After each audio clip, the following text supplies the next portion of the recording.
Hey, what's up guys, I'm Adrian Ramirez. Hope you guys are having a great day. Before I start, help me out by smashing the like button and subscribe. Today I'm going to be exposing Lyft.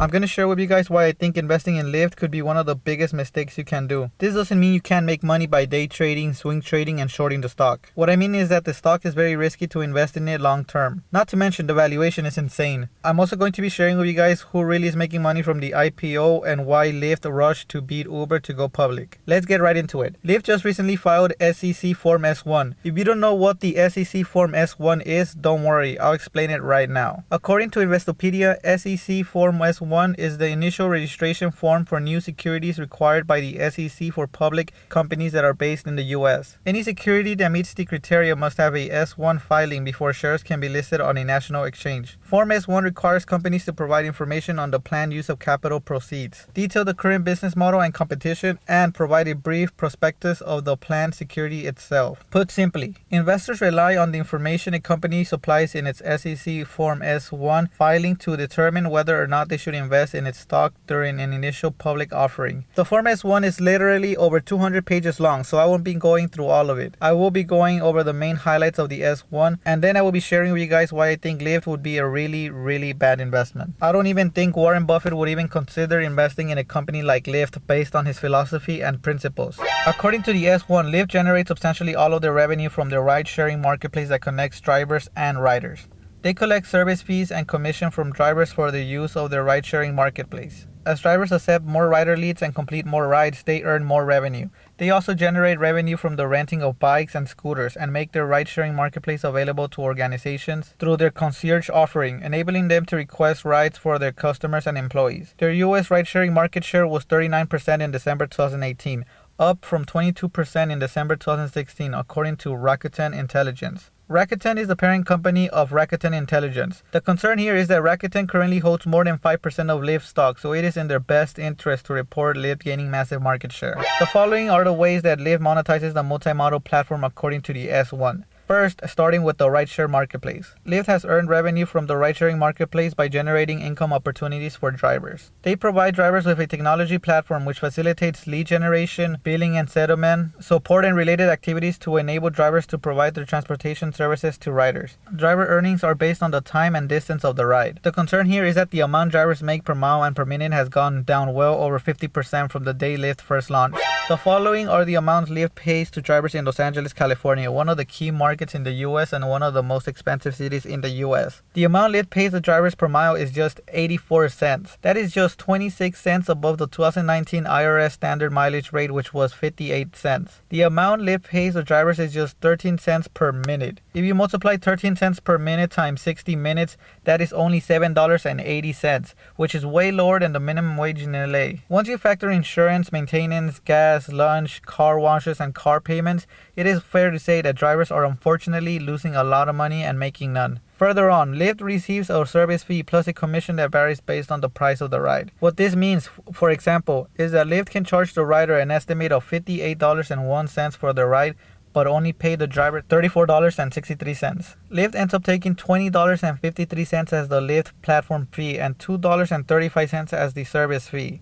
The $22.53 ends up being almost 40% of the ride. Here's another example where Lyft charged the rider $36.22 for the ride, but only paid the driver $18.82. Lyft ends up taking $14.55 as the Lyft platform fee and $2.35 as the service fee. The $16.90 ends up being almost 48% of the ride. As you can see, Lyft is taking a huge slice of the pie and drivers are well aware of it. The concern here is that Lyft actually needs drivers to stay in business, but at the same time, it needs to take away as much money away from them to stay in business. Uber pays even less. For this reason, Uber drivers have been protesting. I also want to point out that there is no one regulating how much Lyft has to pay its drivers because they are employees. The drivers are considered independent contractors, although the drivers don't set the price and have to wear what you can call a uniform on their car, also known as a trade dress. This is why in New York, the New York City Taxi and Limousine Commission in December approved new rules to offer a minimum wage of $17.22 after expenses for drivers who work for companies like Uber, Lyft, Via, and Juno. This can very well happen in other key markets well before Lyft can have any self-driving cars doing the work for them. If thousands of other drivers got paid at least minimum wage, Lyft wouldn't be able to stay in business with the amount of money they are currently losing. Lyft knows they pay very little, so to ensure that a sufficient number of drivers are available to provide rides during peak demand hours, they utilize a range of incentives for drivers which have the effect of reducing their revenue.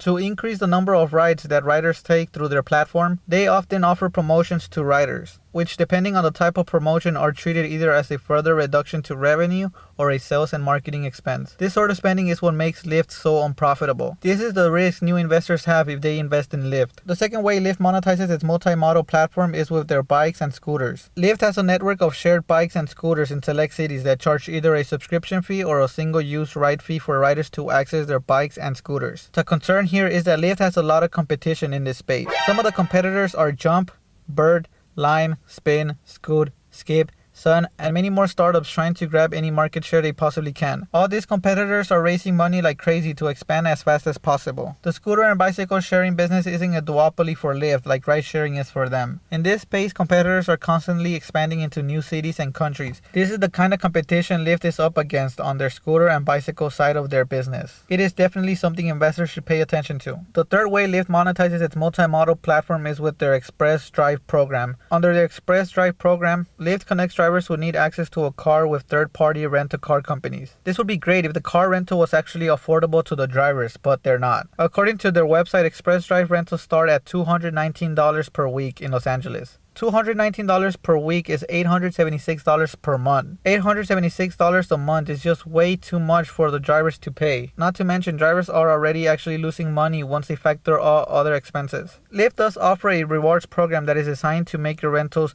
more affordable. The more you drive for Lyft, the less you pay, but the amount of rides you have to do is pretty insane and almost impossible. If you do 135 rides, you only pay $19 a week for the rental, which sounds great, but it is very hard to even do 100 rides a week, let alone reach 135 rides. If you do 135 rides, you only pay $19 a week. This reward option is given to drivers just to trick them into thinking that they have a choice to pay only $19 a week for their rental if they work hard enough. To achieve 135 rides, you would have to work 12 plus hours every single day for a week. And then you would have to do it for the next few weeks to not overpay for your rental in a month. If you do 110 rides, you only pay $99 a week for a rental, which is still hard to accomplish. But even if you do, that turns out to be $400 a month for your rental. If you do 85 rides, which is very doable, you only pay $144 per week, which is still $576, which is a lot considering you're still losing money driving for Lyft. The concern here is that drivers that go through the Express Drive program probably drop out of it when they realize Lyft is actually giving them a really bad deal. This revenue stream is really unsafe because Lyft can't charge any less because cars get devalued really quick when you start adding up the miles on it. The fourth way Lyft monetizes its multimodal platform is with their concierge for organizations. Their concierge offering enables organizations to request rides for their customers and employees. In 2017, they began to generate revenue from concierge platform fees paid by these organizations. Lyft doesn't disclose a lot of information about how much revenue they make from this, but investors have to keep in mind that Lyft still loses on every single ride people take. Let's now explore how much Lyft is actually losing. Lyft posted $343.3 million in revenue during 2016. Lyft had total expenses that year of over $1 billion. The company had posted a net loss of $682.8 million that year. In 2017, the company grew tremendously when its revenue reached $1.6 billion. Lyft had total expenses that year of $1.77 billion. Lyft posted a loss of $688.3 million in that year. In 2018, Lyft more than doubled again, making $2.16 billion in revenue. Don't get me wrong, the company's expenses and costs also doubled. Lyft total expenses were $3.13 billion in 2018. The company posted a record-breaking loss of $911.3 million in 2018. They lost almost $1 billion. This should concern anyone that is thinking of investing in Lyft. There are companies out there that might not be profitable, but aren't really far from getting there. Then there is Lyft, the company that almost lost $1 billion in a year. I want to point out that Lyft and Uber pretty much did this to themselves. Since launching, both companies have dramatically lowered the price of taking an Uber or Lyft, therefore also dramatically reducing the amount of revenue they can generate. Because of this, the only thing they can do is keep taking away money from its drivers. There is a point when drivers have had enough and organize and demand a minimum wage like in New York City. The only people that are really going to make money from the IPO are the founders, early investors, and venture capitalists that are going to finally cash out. Carl Icahn cashed out before the IPO for a reason. Anyways, that is the end of the video. Thanks for watching. Hit the like button and subscribe. Let me know what you think about Lyft in the comments. I want to disclose that I don't own any shares of Lyft. Also remember, this channel is for information and entertainment purposes only. I am not a financial advisor and our investments involve some degree of risk. Please invest responsibly and do your own due diligence. Thank you guys. Bye.